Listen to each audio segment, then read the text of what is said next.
Today you are not a king or conqueror. You are one of the immortals, and by nightfall you will know exactly what that costs. If your knee weakens, if your grip slips, if your eyes wander while Darius breathes behind you, another man steps into your place before the dust has even settled. You wake before dawn in the royal city with cedar smoke already in the air. The chamber is cold, the floor hard beneath your heel, and your blanket smells of wool, old sweat, and the faint oil rubbed into leather the night before. Outside, somewhere beyond the courtyard walls, a donkey brays and is silenced by distance. You sit up before the overseer calls. That is the habit beaten into you long ago. Your first work is with your own body, binding your tunic, settling the scaled corselet over your ribs, fastening the belt that carries your short sword, and the whetstone that kisses its edge. In the dim light, you test your bowstring with your thumb. You count arrows by touch, not sight. Reed shafts, bronze heads, feathering smooth and dry. Then your hand closes around the spear, ashwood cool as morning water, and you feel the day's duty run from palm to shoulder. Bread comes first, coarse barley still warm from the night oven, with dates pressed flat, and a little sour milk in a shallow bowl. You eat standing, quickly, because hunger is easier to command than time. Around you, the other guards chew in silence, each man listening to buckles, sandals, and breathing. When you step into the outer court, the palace is only beginning to gather itself. Servants sweep dust from carved stone reliefs, where processions never end. Grooms lead horses by the bridle, a perfumer passes carrying small sealed jars, and the air turns for a moment to myrrh, frankincense, and something sweet from distant lands. You are called immortal because the number does not fall. If one man is sick, broken, or dead, another fills the space at once, and the line remains whole. The truth sits hard in your chest. The body is mortal, the place is not, and the king guards the place more carefully than any single life. At the armory court, an older officer walks the row and inspects you without haste. He presses thumb to shield rim, tugs at strap leather, checks the bronze butt spike of your spear, and studies whether your beard is ordered and your robe hangs clean. Sloppiness near the great king is treated as a crack in stone. Then the sun reaches the high walls, and the colors wake. Glazed brick deepens into blue. Gold threads along hems and weapon fittings begin to glow. On the great stairways, carved delegations from every province seem almost ready to move. As if the empire itself were climbing toward the throne, one measured step at a time. Your post today is inside the audience complex near the approach to the royal hall. You take your place among men dressed much like you, all upright, all still, each shield angled the same, spearheads catching narrow bands of light. The stillness is work. Your calves learn it first, then your back, then your jaw. Scribes arrive carrying wax tablets and leather rolls. Chamberlains whisper and point. A court eunuch passes with the controlled hurry of a man who serves power, close enough to feel its heat. You do not turn your head, but you see everything at the edge of vision.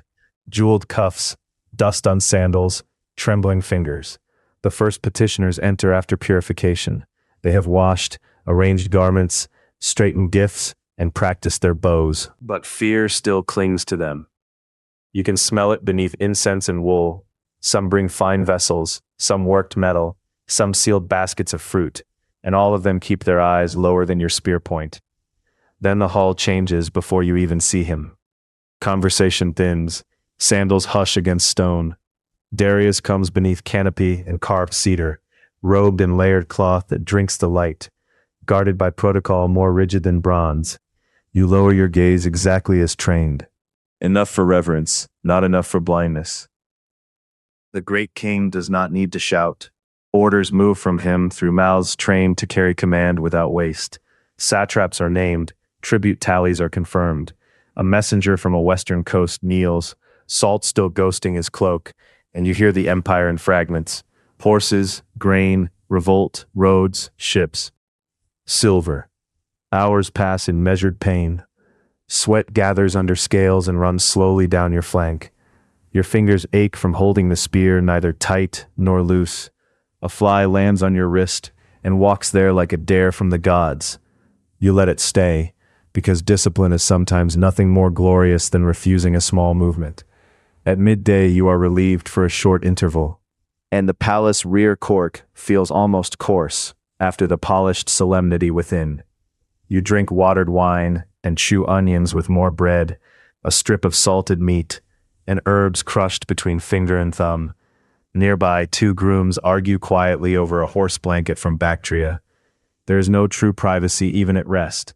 A captain reminds you of watch rotations for the night apartments, of sealed doors, of which corridors only certain servants may cross. He speaks of loyalty as if it were a blade needing constant oil. In this place, treachery is feared less for its noise than for its silence. When you return to duty, foreign envoys have begun to enter in fuller splendor. You see Median robes, Elamite tribute bearers, men from river plains and mountain roads, all filtered through Persian order before they near the king. The empire feels less like land than a hell breath stretched from sea to far dry plateau. Late in the day, the light slants red through high openings and catches motes above the stone floor. Your feet burn inside your shoes. One younger guard beside you sways almost too slightly to notice. Almost. After the audience ends, he is removed without scene. And by evening, another man stands where he stood. Darkness gathers over the terraces of the palace, and at last your shift loosens. You pass braziers, storerooms, sleeping servants curled near walls, and a shrine niche where a small flame is kept alive against the night wind. You wash dust from your hands and murmur a brief prayer for strength, truth, and a steady heart. Your supper is lentils, bread, a few dates, and thin beer gone warm in the jar. You sit with your spear close enough to reach in one motion. Around you, men speak little. The dark truth settles with the meal. You are called immortal only because the king can lose you and remain untouched. Tomorrow, if you fail, your place will live longer than your name.